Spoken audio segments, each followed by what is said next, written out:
Good afternoon, ladies and gentlemen. My name is Matt Leshberg, as always, in Austin, Texas, with 1836 Property Management. Please come see us if you're ever on South Congress or downtown. We're here to help you invest in real estate and to reach your retirement goals or whatever those may be in life. So, with all of our stories, we like to educate, we like to inform, and since we see a lot of repetitions on what to do and what not to do, it's better if we share that so that you can better prepare to reach your goals efficiently instead of making mistakes or getting derailed. So the title of this video is When Property Management Goes Wrong, a Real Deal, and How Not to Handle Your Tenants Move-In Day. We frequently run across properties where the owners go, just manage it for me. I've already got a tenant. Everything is fine. I live in Alaska, but it'll all be fine. Just the keys are already there. They're lovely people. And that's kind of a real setup for things to go south pretty much before we ever get the call. And so in this video, Tina, who is Tina, how long have you been with us?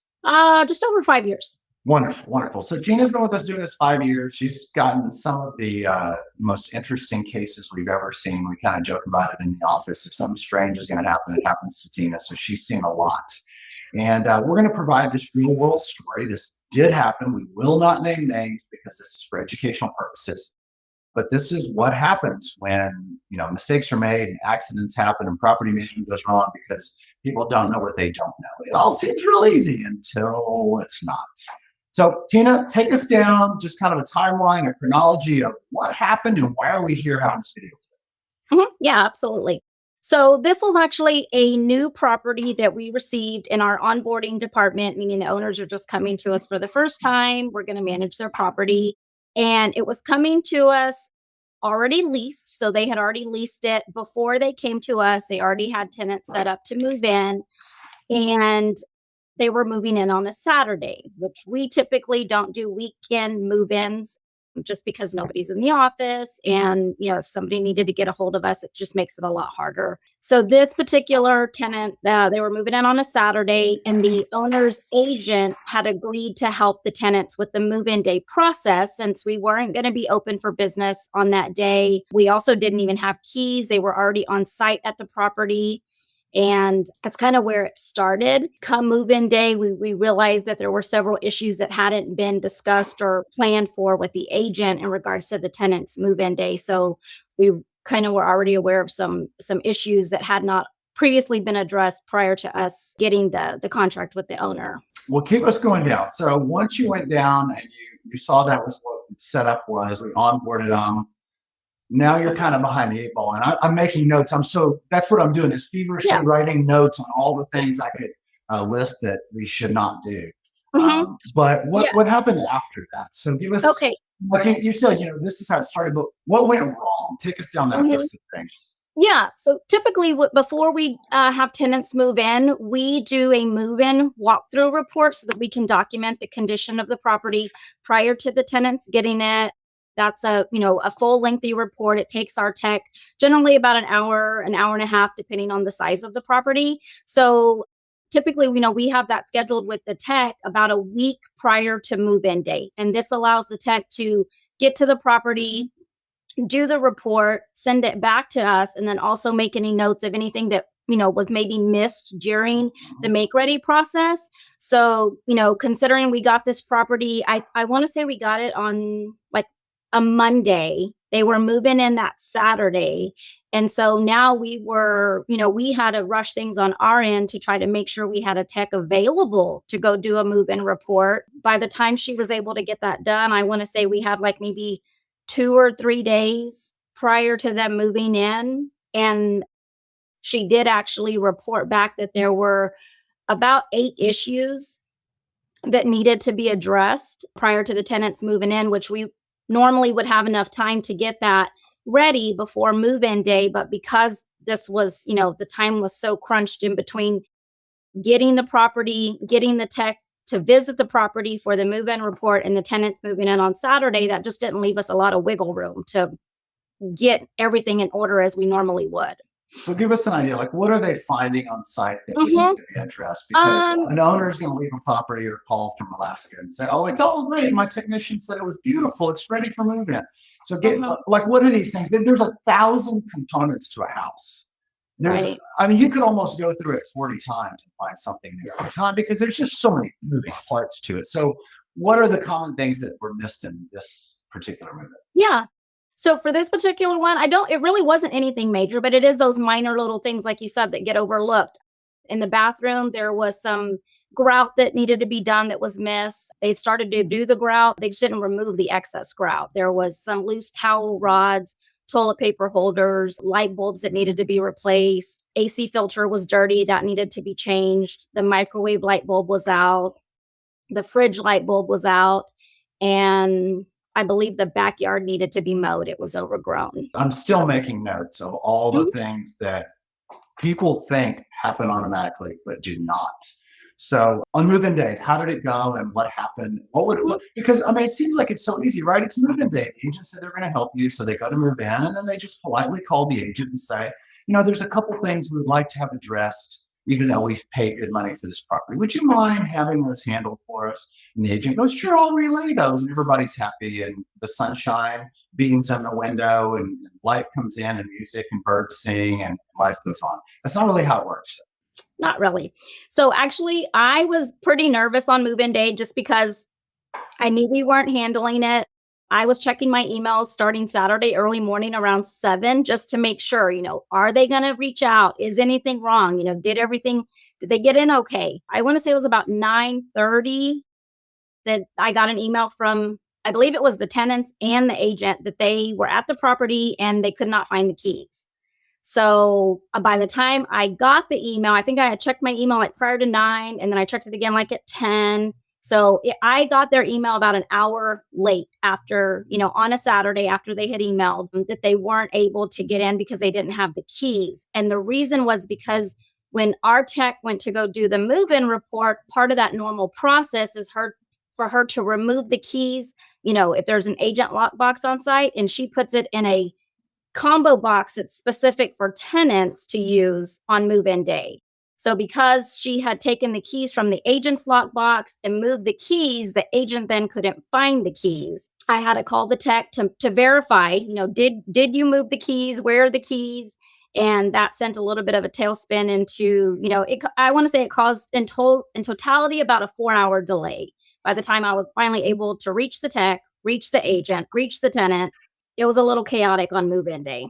So the common comeback to this is, well, your person shouldn't have moved the keys. But the truth is, if they hadn't moved the keys, they may not have still had access because the agent wouldn't have provided it. And if the tenant took all the keys, then we don't have access to a property we manage. So that every decision that is made cascades into other implications. It's not as simple as, well, they should have just had keys. That was easy. Yeah, but then we don't have access. And 99 tenants are great.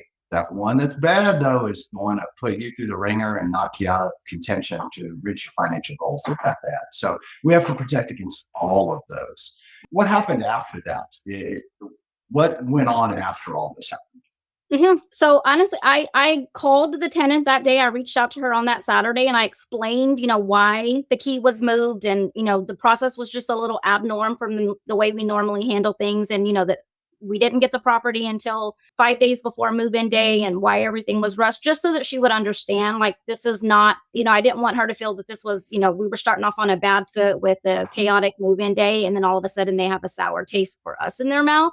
So was honest and explained the situation, and they were okay with it. They got moved in and everything. And then I also gave her a heads up about the items that were mentioned during the move-in report that would need to be addressed at a later date. Unfortunately, I told her that, our vendor would reach out to them to schedule that at their convenience, let them get settled in and moved in, and informed her what the items were that were going to be scheduled for. And I think they were able to get that scheduled about a week out after move-in date.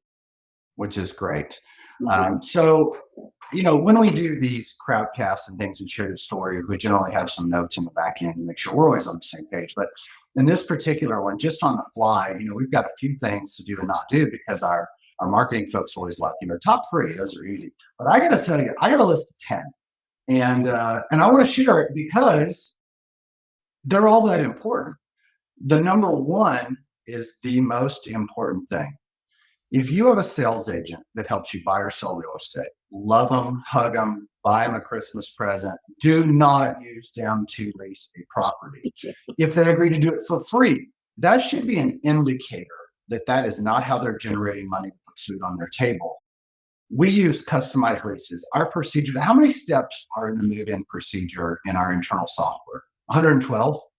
But an agent goes, well, we signed the lease and it's fine. I've got money.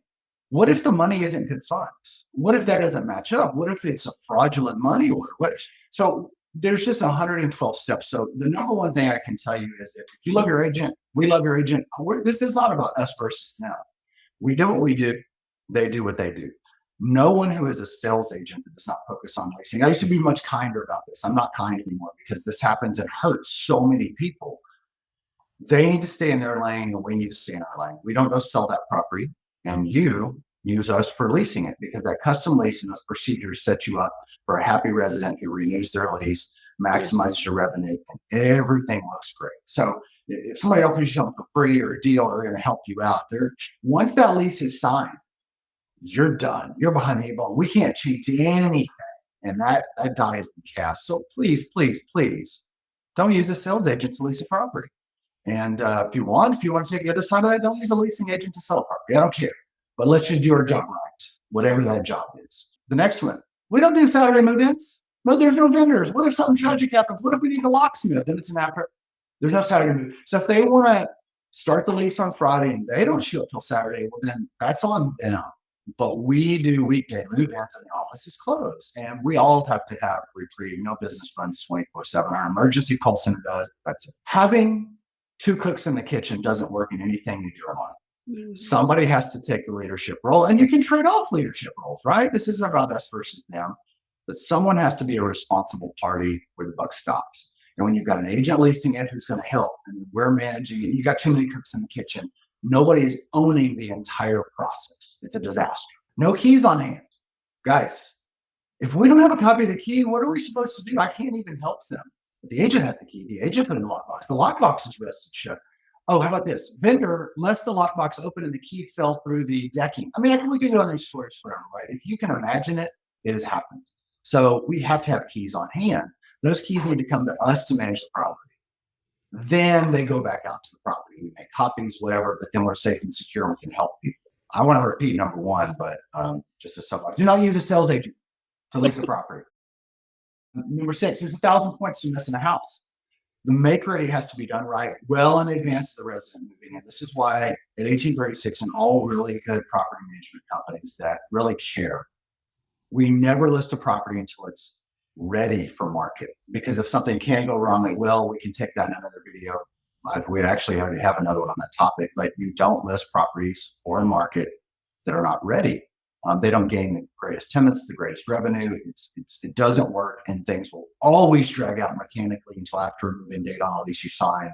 Then you're really in legal hot water. Sign up early and often. If you are a property manager, if you're thinking about it, call them, have a conversation. They'll collaborate with your agent. You don't have to pick friends. This isn't a divorce. We work with agents, and we need to collaborate so that we can hand off things well in advance, because that takes me to the next thing. Assumption of staffing. Well, if I call you on Monday and I sign up on Tuesday, then by Wednesday and Friday weekend, everything's going to be great. Welcome to Austin, Texas. I can't even get a dinner reservation a week in advance, much less staff someone who is a remote employee that drives around the city. It doesn't happen. So know where your water shutoffs are, because the plumbing person isn't going to come out in 5 minutes either. Guys, we have to plan in advance in Austin. There's just too much volume of business here, and it doesn't look in the way. The filter is not changed. This is 101 of someone that doesn't know what they're doing. So you're going to save a couple bucks by not hiring us early, running behind the curve on everything, and then you think that tenant's going to change that AC filter? No. What's going to happen is the system's going to fail in 6 months. We're going to go by. We're going to find the tenant for not changing it, which they didn't even change it in the first place because it should have been new. Then the system is going to fail you a year down the road, and you're going to have to replace it for $8,000 because someone wasn't watching out for things properly. So guys, stop stepping over dollars to pick up pennies. Do things right. Let experts do what they do and get out of their way.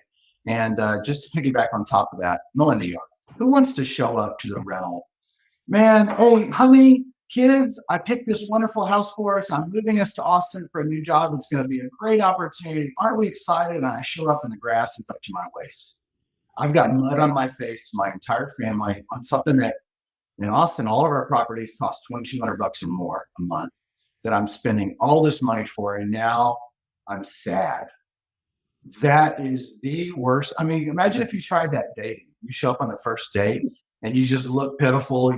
You're driving your raggedy car. You don't have any. I mean, guys, this isn't how to handle things. Do it professionally or don't do it. So I'm sorry I went on a little diatribe there at the top 10. Maybe our marketing person can put those on the screen for us so that everybody doesn't have to write those down quick. But Tina, what's your takeaway? But if you had to do this over and this was your property or anything else, what would you do differently? What did I miss? Yeah. I think you touched on everything perfectly. I think one of the probably the biggest misconceptions is I can do it. I can sign up on Monday and everything's ready to go by Wednesday. Like you just, I'm your only client kind of, mentality is, it just doesn't work that way. So yeah, like just making sure that we have the time, sufficient time that we need to do all of our, 112 processes correctly from the get go. Cause, I don't like to, none of the PMs, but like to start off on a bad note with the tenant moving in for the first time, especially since they don't know us. They didn't have the leasing process with us. So we are very brand new to them. And then now all of a sudden there's all these hiccups that in their eyes we are creating. That's our fault. And that just doesn't start us off on a good note with them. And, everything can kind of trickle in a down spiral after that. So making sure that we have sufficient time to do all the processes that we need to do. Again, that it just kind of looking back, the agent wasn't even aware that a move-in report needed to be done. She was just going to give them an inventory and condition form and have them fill it out and all is merry. Which legally, that is legally acceptable. If something's damaged and the tenant didn't write it in, it's assumed it was tenant damage. Okay, but guys, do I want to go to court in front of a judge who is an elected official by residents? And I want to go in front of them and say, well, it's not in writing and therefore I'm right. Or do I want to go in with photos and documented evidence that we found 5 things, those are documented, we found 150 that were perfect. Here's the precise image of that room and that issue. Now that's a case. So let's do this like a pro. Let's not go in, trying to think of a polite way to say it, but let's not go in unprepared and hope that we're going to argue our case and somebody's going to take pity on us. Let's do it right. This is the biggest investment that most people ever make in their life. We cannot do this halfway. We can't wing it. You need a pro. If it's not us, it's okay. Call another really good pro. But guys, you need somebody you trust. So Tina, thank you for sitting in with us today. I know you get the strangest of the strange situations. And this one wasn't really all that strange, but you're working on a Saturday just because you care about people. And I think that says a lot about you. I think it says a lot about our people at our company. And you didn't have to do all those things, but you anticipated what you were getting set up for. It happened the way you thought it would happen. And we would certainly like folks moving forward to prosper and do much better by avoiding some of these pitfalls. So thank you for your time today, Tina. Thank you for just being who you are. I don't want to tell folks to request you because your book of business is just about full, but Tina is an absolutely outstanding human being, well beyond just being a colleague. And so we just love her and appreciate her every day. So if you need us, guys, call us at 1836propertymanagement.com, 512-994-4323, and reach out to us anyway. We're here to help you. If you want any videos on any topics that we don't already have, we're happy to discuss those as well. We're just here to help you guys reach your real estate investing and retirement goals, and that's what we're here for. So thanks again for your time. We hope to see you soon in Austin.